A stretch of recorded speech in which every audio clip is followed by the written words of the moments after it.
There's no doubt that we have entered the month of Sha'ban. And the word Sha'ban came from the Arabic word Shu'ba. And Shu'ba literally means a branch, because goodness branches out from it. And that's why the month of Ramadan comes immediately after Sha'ban. So the question remains, how do we prepare for this noble and blessed month? There's no doubt that planning for Ramadan begins before Ramadan, as the famous quote goes, that failing to plan is planning to fail. And Shaykh Abu Bakr al-Balkhi, he had a beautiful saying in regards to planning for Ramadan. He said, شهر رجب شهر الزرع وشهر شعبان شهر سقي الزرع وشهر رمضان شهر حصاد الزرع.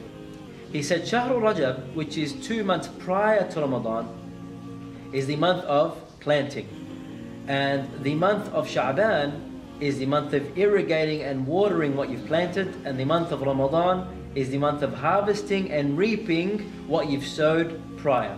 So he's teaching us that planning for Ramadan actually begins 2 months prior to Ramadan. Now the question remains, what about those who haven't planned anything before Ramadan, let alone 2 months prior? Well, the scholar said there is a way out, don't lose hope.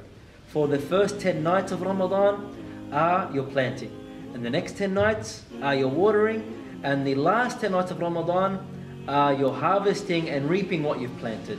In other words, make every single day and every single night count in this blessed month of Ramadan.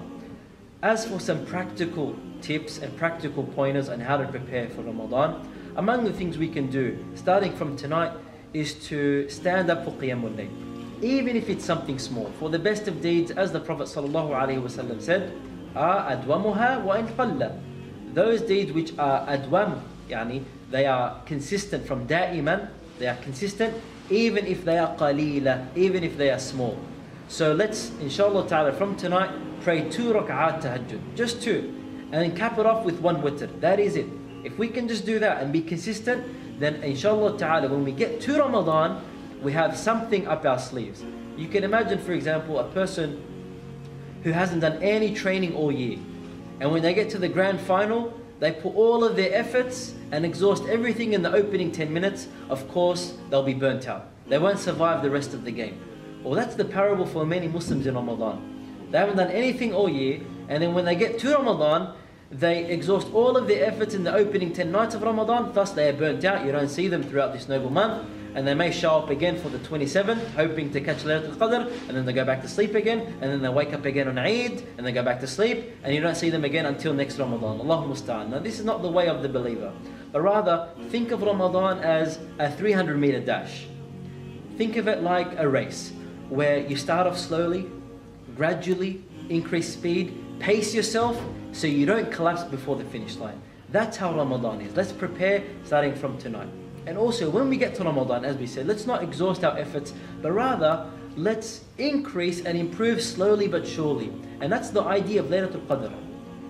The opening ayah of Laylatul Qadr, إِنَّا أَنزَلْنَاهُ فِي Laylatul Qadr, Allah Azza wa Jalla is teaching us that the best of books was sent down to the best of men, via the best of angels, on the best of nights, to the best of places, to the best of nations, and the best of generations. This surah is teaching us to be the best of the best. Thus, when we try to attain Laylatul Qadr, we should be at the best and peak of our worship. In other words, the last 10 nights, teaching us not to burn ourselves out in the opening night of Ramadan. And we ask Allah Azza wa Jal to deliver us to this blessed month and to enable us to prepare for Ramadan a great and solid preparation. Jazakumullahu khairan for your attentive listening. Assalamu alaikum wa rahmatullahi wa barakatuh.